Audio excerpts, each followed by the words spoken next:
오늘 본문의 말씀은 예수님께서 십자가를 지시기 전 오늘 본문 6절에 있는 것처럼 베다니 문둥이 시몬의 집에 유하게 되었을 때 한 여인이 예수 앞에 나서 옥합을 깨뜨려서 부은 사건이 기록되어 있습니다. 이 여인이 누구인가? 성경에 보면 마가복음 14장과 또 요한복음 12장에도 이 같은 내용들이 기록되어 있는데 요한복음 12장에 보면은 그 나사로의 누이로 그렇게 되어 있습니다. 그리고 오늘 성경을 보게 되시면 13절에 이 여자의 행한 일을 갖다가 복음이 전파되는 곳에 함께 말하라 이렇게 얘기합니다. 베드로에 대해서도 그렇게 말씀하지 않았음에도 불구하고 오늘 본문에 나타난 이 여인의 행위에 대해서는 복음이 전파되는 곳에 이것을 증거라고 말하였는데 여러분 잠깐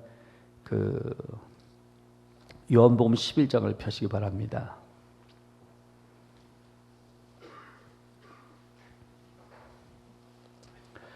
복음이 전파되는 것에 여자의 일을 행한 일도 말하라고 그랬죠. 그래서 저를 기념하라고 얘기했는데 요한복음 11장 1절 한번 보세요. 같이 한번 읽겠습니다. 어떤 병든 자가 있으니 이는 마리아와 그 형제 마르다의 촌 베다니에 사는 나사로라. 브로더스는 뭐라고 얘기하냐면 예수님께서 이 여인을 기념하라고 얘기했는데 이것이 60년이 지나기도 전에 그 베다니를 갖다가 뭐라고 불러요? 마리아와 마르다의 촌으로 이렇게 명명하도록 되었습니다. 그만큼 그 주님을 사랑하는 자들을 기념하기를 주님께서는 원하셨고 주님의 그 말씀대로 이 베다니가 마르다 마리아의 그 촌으로서 명명되게 되어집니다. 오늘 이 본문에 보게 되면 이 여인이 자기의 그 옥합을 깨서 예수님 앞에 바치게 됐을 때 주님께서는 그걸 굉장히 기뻐하셨습니다. 사실 여러분 선물이라는 것이 어떻습니까? 주는 사람도 중요하지만은 받는 사람도 중요합니다. 선물을 줄 때 그 동기가 불순하게 되어지면 선물을 기뻐 받는 사람은 아마 없을 것입니다. 미국에서 테러가 나게 됐을 때 당시 그 뉴욕 시장이 루돌프 줄리아나라는 사람이었습니다. 테러가 나서 뭐 많은 어려움이 있게 되었을 때 여러 나라에서 또 지원도 하지 않았습니까? 그런데 사우디 왕자 가운데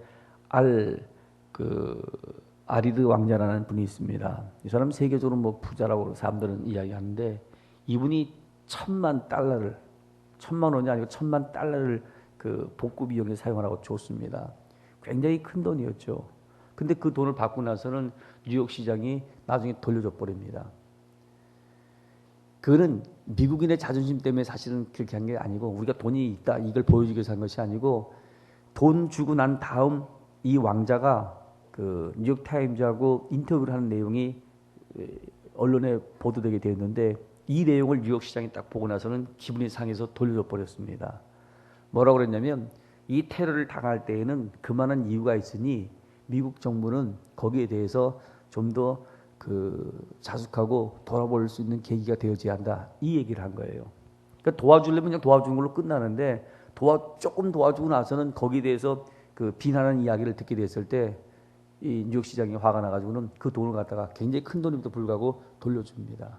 그러니까 선물이라는 것은 주는 사람도 중요하지만 받는 사람도 중요하거든요. 근데 오늘 본문에 보면 이 마리아의 향유를 부은 사건에 대해서 예수님께서 아주 굉장히 흡족하게 여기게 되었는데 오늘 우리들이 신앙의 삶 속에서 주를 위해서 무엇을 한다고 하지만은 그 모두가 다 주님이 받으실 만한 것은 사실은 되지 못합니다.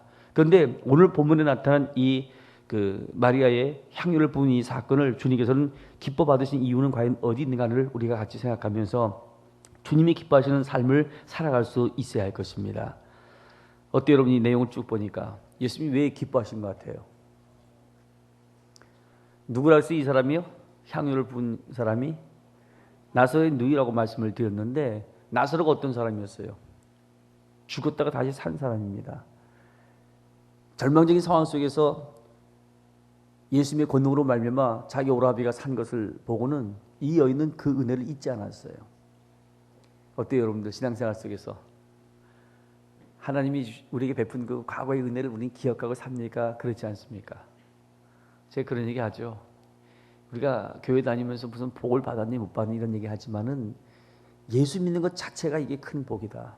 복음을 듣게 된 것도 복이고 이것이 성령의 은혜로 말미암아 믿어지게 한 것도 복이고 우리가 지금 하나님의 자녀의 권세 가지고 살게 한 것도 복이고 우리의 삶이 언젠가는 끝나게 되어지는데 하나님 나라에서 살다 늘 그 영광 있게 사실 우리는 복 아닙니까? 그리고 교인들은 자기가 받은 복에 대해서는 생각지 않아요. 있는 것에 대해서는 귀하게 여기지 않고 없는 것 놓고 자꾸 불평하고 원망하며 세상을 살아가는 것을 보게 되어지는데 오늘 본문에 나타난 이 마리아는 자기 오빠가 죽은 가운데서 다시 살아난 것을 기억하면서 감사한 마음으로 주 앞에 나갔습니다. 베드로후서 3장에 보면은 마지막 때에 대한 사건에 대해서 쭉 말씀하고 있죠. 마지막 때가 되면 사람들은 자기를 사랑하고 돈을 사랑하고 자긍하고 교만하고 감사치 않냐고 부모를 거역하고 회방하고 원통한 것을 품지 않고 이렇게 쭉 얘기하는데 마지막 때가 되면 될수록 감사를 상실하는 것이 우리들의 삶입니다. 역사가인 알루 토이미가 인류 역사를 전망하면서 굉장히 어둡게 얘기를 하죠.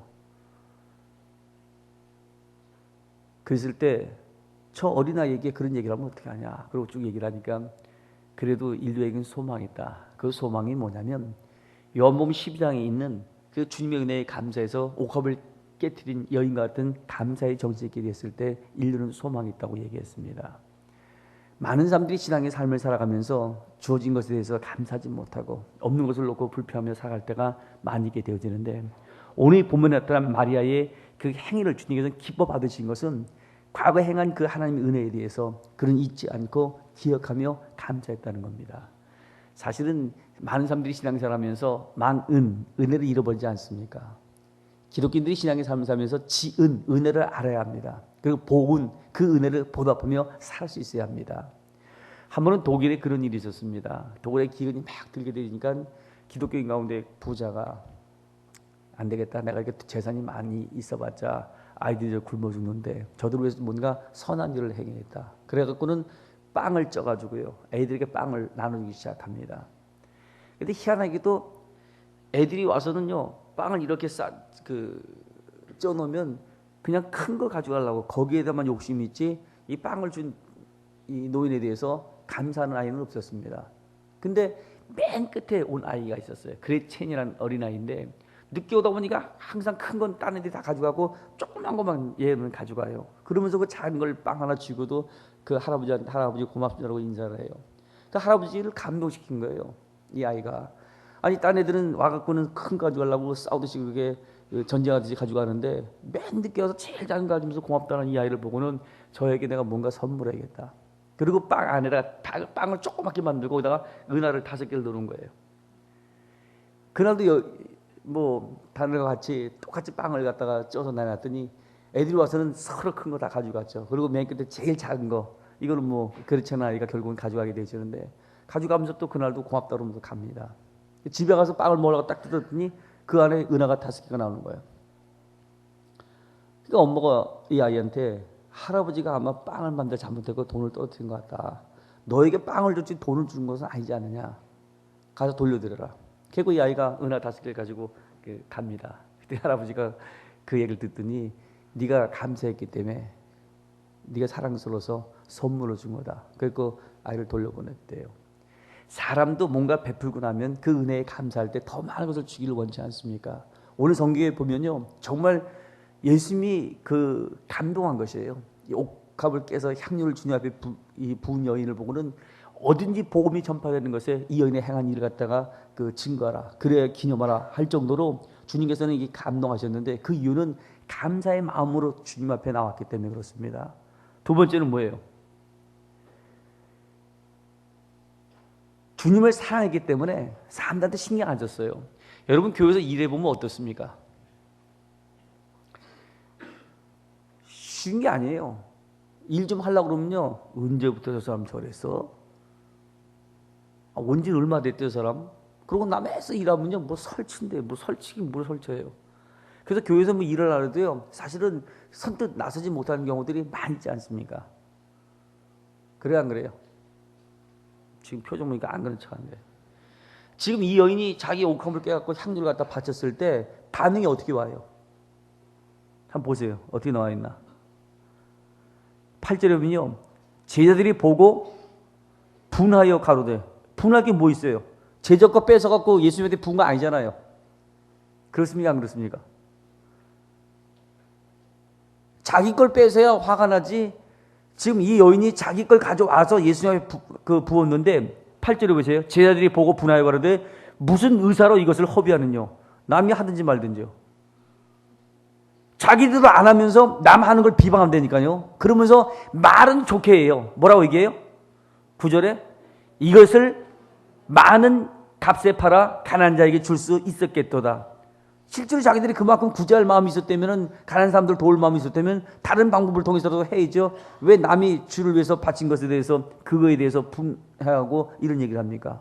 나중에 성경은 뭐라고 얘기해요? 이 부분에 대해서 저는 도적이다. 그게 나와 있어요. 요한복음 12장 집에 와서 나중에 한번 보시기 바랍니다. 물질에 대한 욕심이 있었지 실제로 이 사람들이 그걸 가지고 구제할 마음이 있었던 것은 아니었어요. 그런데 그것을 아름답게 미화하는 척하면서 결국 이렇게 비방하게 되어지는데, 이 여인은요 주님을 사랑하는 마음 이거 이외에는 없었어요. 남이 비방하든 말든 자기를 정죄하든 말든 거기 관심이 없었어요. 여러분이 정말 주님을 사랑하잖아요. 그러면 남 신경 씁니까? 안 씁니까? 가끔 바깥에 나가서 다니다 보면은 요즘 젊은 사람들은 애정 표현을 아주 노골적으로 하더라고요. 버스 정거장에서 껴안고 안 떨어져. 남이 보든지 말든지. 그래도 버스라도 쓰면 좀 이렇게 좀 그 애들이 좀 떨어져야 되잖아요. 상관없어요. 왜 그래요? 사랑하는 사람은 그밖에 안 보여요. 유대인의 교훈 가운데 그런 얘기가 있죠. 부모한테 받은 것만큼 자식한테 해라. 사실 우리가 거저 이렇게 산 것 같지만은 여기 자리까지 나오게 된 것은 다 뭐예요? 부모의 희생이거든요. 네 받은 것만큼은 베풀고 인생을 살려는 거예요. 부모들 보세요. 어때요? 옛날에 그런 얘기 있잖아요. 기근이 들게 되어지면 부모는 굶어 죽고 애는 배가 터져 죽는다고. 자기가 배고프니까 어떻게 하는지 한 수라도 자식 더 먹이려고 하는 거. 이게 부모예요. 부모의 관심이 어디 있어요? 자식한테 있어요. 왜요? 사랑하기 때문에. 사랑하는 사람은 다른 거 안 봐요. 제자들이 욕을 하든 말든 남이 비방하든 말든 관심 없어요. 주님을 진정으로 사랑하는 마음을 가지고 이 여인이 행했기 때문에 주님은 그 중심을 보신 것입니다. 그에 기뻐하시면서 이 일을 갖다가 증거할 것을 이야기하신 것입니다. 또한 세 번째로 보게 되시면요, 이 여인은 최선을 다했습니다. 나중에 여러분 그 요한복음 12장에 보면은 이 부분에 대해서 잘 나와 있는데, 향유값이 얼마예요? 300데나리온입니다. 이 데나리온은 노동자가 하루에 일하는 품값을 얘기해요. 그럼 300데나리온이면 노동자가 1년 동안 그 노동에서 얻은 값이에요. 적은 값이 아닙니다.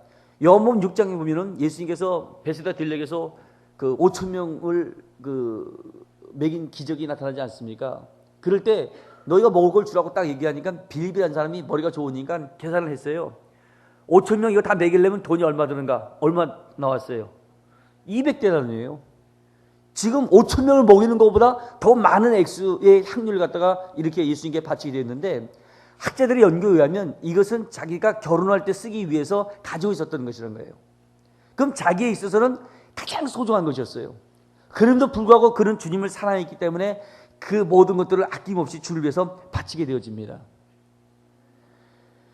주님을 사랑하는 건 물론 중요하죠. 그러나 더 중요한 것은 뭐냐면, 내가 할 수 있는 모든 노력을 동원해서 최선을 다해서 사랑하기를 주님께서는 우리에게 원하십니다. 여러분 신명기 6장에 무슨 말씀이 있어요? 유대인의 그 쉐마 교육에 보면 내 마음을 다하고 성품을 다하고 뜻을 다하라는 것이에요. 다시 말하면 내가 할 수 있는 모든 노력을 동원해서 최선을 다하라는 것이에요. 여러분 어때요? 신앙생활하면서 주님 앞에 나와서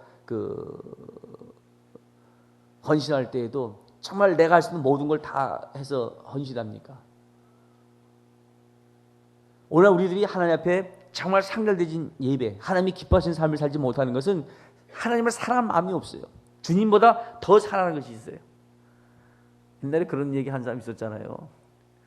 주일 예배를 드리고 가야 사업이 잘 되고, 예배 드리고 나야 골프공이 잘 맞고, 이런 얘기 하는 사람도 있었잖아요. 중심은 어디 있어요? 다 딴 데가 있어요. 주님을 이용해서 뭔가 좀 해보고 싶은 것이지 정말 주님을 사랑하지 못해요. 주일 1시간도 온전하게 드리지 못해요. 앉아갖고 뭐하고 있어요? 끝나고 나서 갯돈을 갚아야 되는데 이거 어떻게 하지? 돈이 모자른데. 머릿속에 다 딴 생각이 있지 정말 주님을 우리가 그 향하지 못하기 때문에 하나님이 기뻐하시는 예배를 드리지 못하게 되어지는 것이에요. 지금 이 여인은 남의 비방에도 관계없어요. 받은 바 은혜가 너무 컸기 때문에 그 은혜에 감사해서 자기가 드릴 수 있는 최선을 다해서 드리게끔 되어집니다. 이것을 주님을 감동시키게 되었던 것이에요. 더욱이 주님께서 무슨 얘기를 하고 있냐면 11절에 12절에 무슨 얘기합니까? 한번 보세요. 11절에 가난한 자들은 항상 너희와 함께 있거니와 나는 항상 함께 있지 아니하리라. 그러면서 12절에 무슨 말씀을 합니까? 내 장사를 지금 위한 것이라고 이야기합니다. 사실 그 당시에 예수님께서 죽는다는 얘기했어도 사람들은 안 믿었어요. 성경에 보면요, 마태복음 16장에 가서 예수님은 죽겠다는 얘기를 처음으로 공개하십니다. 16장에 어떤 사건이었어요? 가이사랴 빌립보에서 사람들이 나를 누구라냐고 물어요. 그때 사람들이 예수님을 향해서 더러는 엘리야라고 얘기합니다. 더러는 세례요한이라고 얘기합니다. 라고 쭉 얘기를 하죠. 그때 예수님 다시금 제자들에게 묻습니다. 그러면 너희는 나를 누구라고 하냐고 물어요. 그랬더니 베드로가 주는 그리스도예요, 살아계신 하나님의 아들이다 하고 고백하거든요. 그 고백을 딱 듣고 나서 주님 무슨 얘기를 합니까? 이들이 예수가 누구인지 알지 못할 때는 예수님께서 그 사역에 대한 부분을 소개하고 있지 않다가 예수가 누구인지를 고백하는 순간부터 뭐라고 얘기해요? 내가 이제 예루살렘에 가서 장로들과 대장들에게 버림받고 결국 나는 십자가에 줄 것이다 시작합니다. 근데 16장에 십자가에 돌아갈 걸 얘기하고 17장에 와서 돌아가실 걸 얘기하고 20장에 와서 돌아가실 것을 세 번째 얘기하시고 네 번째로 얘기한 것이 26장이에요. 26장에 뭐라고 나와 있어요? 26장 1절 2절에 보면요, 예수께서 이 말씀을 다 마치시고 제자들에게 이르시되 너희 아는 바와 같이 이틀을 지나면 유월절이라. 그래 뭐라고 나와요? 그 누구도 예수님의 이 말씀에 대해서 귀를 기울이지 않았거든요. 그럼에도 불구하고 이 마리아는 이 얘기를 믿었고 예수님께서 돌아가실 것을 알고 이것을 위하여 그는 그 장례를 준비하게 되어집니다. 우리가 주를 위해서 살아갈 수 있는 것 항상 기회가 우리에게 열리는 것은 아닌 것입니다. 그렇기 때문에 여러분 봉사하는 것도요, 뭐 시간이 있으면 하겠다 어쩌고 뭐 기회가 되면 하겠다 이런 얘기하는데 항상 우리에게 그 기회가 주어지는 것은 아닌 것입니다. 그러니까 우리가 주의 일을 감당할 때도 오늘 이 순간이 나에 있어 마지막 순간이라고 생각하면서 그 주어진 삶에 최선을 다해야 합니다. 이 봄이 되게 되어지면 농부들은 바쁘기 시작합니다. 왜 바빠요? 봄에 심지 않으면 가을에 거둘 것이 없기 때문에 그렇습니다. 모든 것이 다 기회가 있어요. 전도서 3장에도 천하 모든 것이 범사에 때가 있다고 이야기했는데 이 때를 우리가 잘 활용해야 합니다. 만약 이 여인이 이때 이 향유를 붓지 못하게 됐다면, 주님의 장례를 준비하지 못했다면 다시는 그와 같은 일을 하지는 못하게 되었을 것입니다. 그러니까 우리가 살아가면서 자기의 주어진 이 기회들을 잘 활용하며 생활하는 것이 필요한 것입니다. 이 여인은 기회를 활용했고 받은 바 은혜에 대해서 감사했고 주님을 무엇보다 사랑했기에 다른 사람들이 자기를 어떻게 평가할 것인가 귀를 기울이지 않았고 자신이 할 수 있는 최선의 노력을 다해서 주를 위해서 헌신하게 됐을 때 주님은 그 중심을 기뻐 흠양하시고 마지막 그 13절에 이 여인에게 행한 것이 그리스도의 복음이 전파되는 곳마다 다 행하여 저를 기념하라고 주님께서 말씀했습니다. 우리가 정말로 주님을 감동시키기를 원한다면, 주님이 기뻐하시는 신앙의 삶을 살기를 원한다면 이 말 같은 신앙을 가지고 주님을 위해서 헌신해야 된다는 사실을 우리는 기억하면서 우리 스스로를 다시 한번 돌아보시 바랍니다. 내가 정말 주님을 사랑하고 있는가? 나의 정말 모든 것을 주를 위해서 헌신하고 있는가? 내게 주신 그 은혜에 대해서 우리는 감사하고 있는가? 주어진 그 기회를 제대로 활용하고 있는가? 오늘 본문의 말씀을 기억하시면서 마리아처럼 정말로 주님을 감동시키는 성도들이 되어진 가운데 하나님 주시는 풍성한 은혜와 축복을 생활에 경험하는 귀한 성도들이 되어져야 할 것입니다. 기도하겠습니다.